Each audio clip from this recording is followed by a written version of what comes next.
मेरा नाम शिवांगी जायसवाल है। मैं बीएड की छात्रा हूँ और आज मैं आपके सामने एक टॉपिक प्रस्तुत करना चाहती हूँ जिसका नाम है बुद्धिस्ट एजुकेशन सिस्टम। सबसे पहले मैं इंट्रोडक्शन देखेंगे बुद्धिस्ट एजुकेशन सिस्टम है क्या। तो Buddhist education system was developed on the basis of basic life. Buddhist education system जो है वो हमारे जीवन के मतलब आधारभूत सिद्धांत के ऊपर इसका फॉर्मेशन किया गया है। This education is based on the moral, mental and physical development of students. It also diverts students towards the Sangh rules and guides them to follow them. यानी कि किसी भी छात्र के मानसिक, शारीरिक और नैतिक डेवलपमेंट को ध्यान में रखते हुए इस एजुकेशन का फॉर्मेशन हुआ था, एजुकेशन सिस्टम का फॉर्मेशन हुआ था। और ज़्यादातर ये फोकस किया गया था कि जो भी संघ थे वहाँ के उस टाइम के महात्मा बुद्ध ने जो भी संघ खोले थे, जितने भी मठ और विहार थे, उसके सारे नियमों को पालन करना ही उस समय शिक्षा की परिभाषा वही थी कि आप संघ में जाते हैं, संघ के रूल्स को फॉलो करते हैं, तो वो आपके लिए शिक्षा है।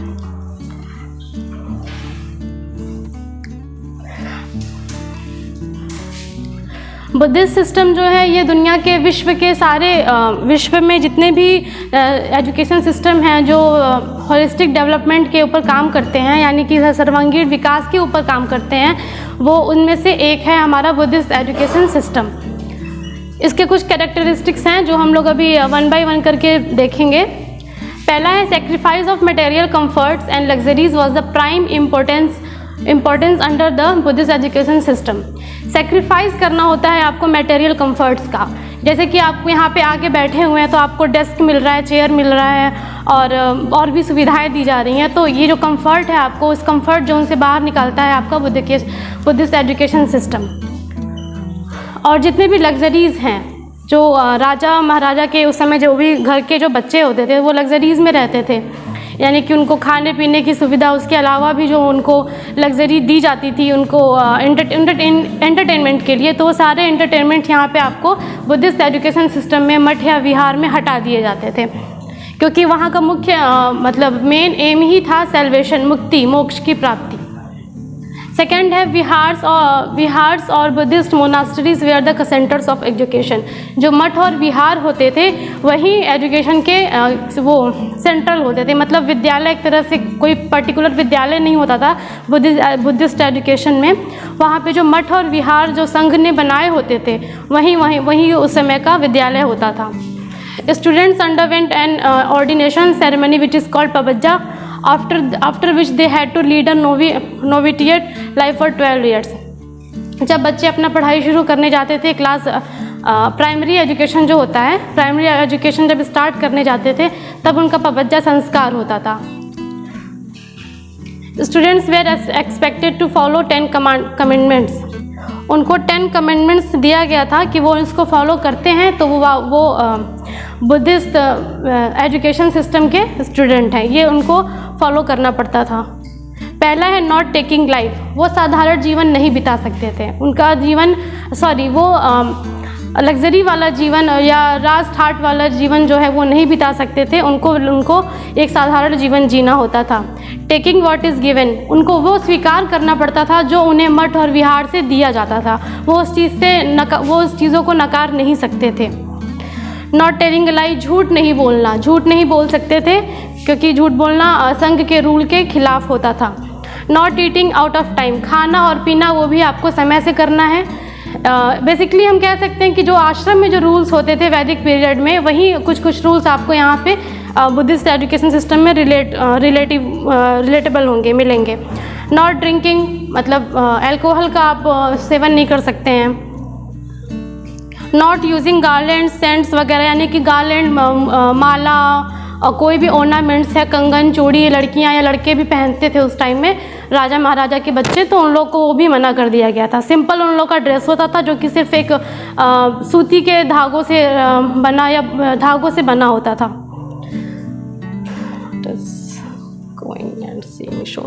डांसिंग, सिंगिंग, और जो डांसिंग सिंगिंग भी उन लोग का मना था, और जो शोज़ होते थे उस टाइम देखने के लिए, नाटक वगैरह, वो भी देखने से उन लोगों को, वहाँ के स्टूडेंट्स को मना किया जाता था। वोकेशनल स्टडीज़, उस समय में वोकेशनल स्टडीज़ पे बहुत काफ़ी ध्यान दिया गया था।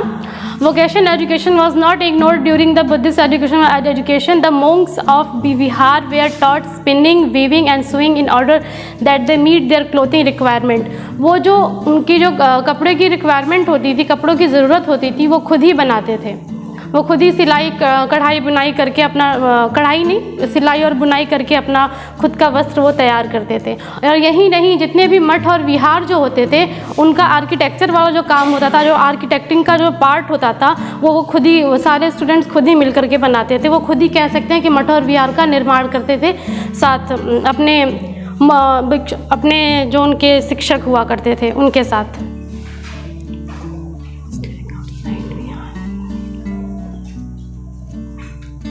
सिलेबस है उस समय का, these are main syllabus of Buddhist education system. पहला है वेद। वेद उनका एक सिलेबस था। वेद का भी वो पाठन करते थे। जैसे कि लोग कहते हैं कि वैदिक एजुकेशन सिस्टम और बुद्धिस्ट एजुकेशन सिस्टम बिल्कुल डिफरेंस है, ऐसा कुछ नहीं था। उन्होंने भी वेद की शिक्षा वेदों से पढ़ाई करी थी। उपनिषद भी उन्होंने पढ़ा था, कल्प भी उन्होंने पढ़ा था। एस्ट्रोलॉजी थोड़ा सा अलग हो जाता है। एस्ट्रोलॉजी यानी कि ज्योतिषी विज्ञान भी उन्होंने पढ़ा था, और उन्होंने व्याकरण, संस्कृत और हिंदी का नहीं बता सकती मैं, लेकिन हाँ, संस्कृत का व्याकरण उन्होंने पढ़ा था। और उन लोग की मुख्य भाषा थी पाली। शिक्षा देने का उनका जो मीडियम था, लैंग्वेज, वो पाली भाषा थी। ड्यूरेशन हम देखते हैं, the total period of education is Buddhist education system is 22, यानी कि प्राइमरी और सेकेंडरी दोनों को इंक्लूड करके 22 साल का जो होता था एजुकेशन होता था, जिसमें 10 साल जिसमें से 10 साल होते थे पबज्जा के और 12 साल होते थे उपसंपदा के। यानी कि जब आपका 22 साल का पीरियड कंप्लीट हो जाता था तो आप उस समय उपसंपदा संस्कार किया जाता था, और उसके बाद उन्हें भिक्षु या मोंग के नाम से जाना जाता था। Centre of education, there were following centres of education in Buddhist education system. पहला है तक्षशिला, सेकेंड नालंदा, विक्रमशिला, उदंतपुरी, मिथिला, नदिया और जगतला। इतने सारे एजुकेशन सिस्टम थे, सेंटर्स थे बुद्धिस्ट एजुकेशन सिस्टम में। एम्स क्या है हमारे, तो बुद्धिस्ट एजुकेशन के हम देखते हैं। The main aim of Buddhist education was to attend wisdom. सभी को पता होगा कि जो मेन एम था बुद्धिस्ट एजुकेशन का, वो था मोक्ष की प्राप्ति, ज्ञान की प्राप्ति। मोक्ष तभी हो सकता है जब आपके पास ज्ञान हो, तो ये उन लोगों का मेन एम होता था। In Sanskrit, the language of ancient India, the Buddhist wisdom was called anuttara samyak sambodhi, the perfect ultimate wisdom. यानी कि जो आपके जो ज्ञान की जो परफेक्ट पराकाष्ठा होगी, वहीं आपका लक्ष्य होगा आपके शिक्षा का।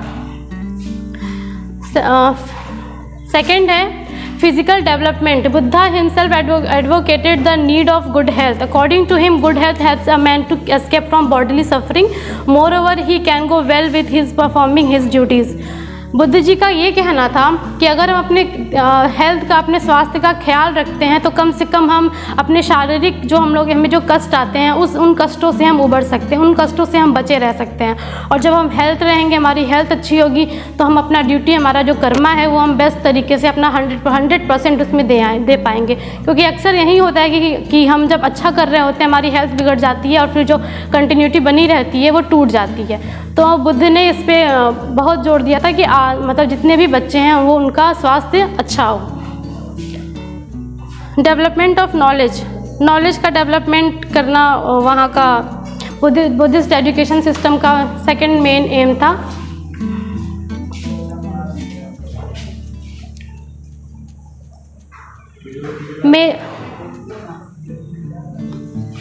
Methods of teaching. According to Buddhists, there are 3 means of learning: body, mind and consciousness. And because children of different age group are not equal in body, mind and consciousness, so they should be taught with different methods. उस समय बुद्ध जी का कहना था कि जितने भी बच्चे हैं, जितने भी स्टूडेंट्स हैं, सबकी अपनी अलग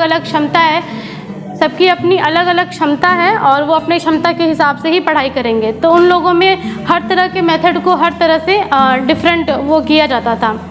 अप्लाई किया जाता था कि कौन सा मेथड किस बच्चे पे सूट कर रहा है, उस अकॉर्डिंग वो मेथड होता था बुद्धिस्ट एजुकेशन सिस्टम में।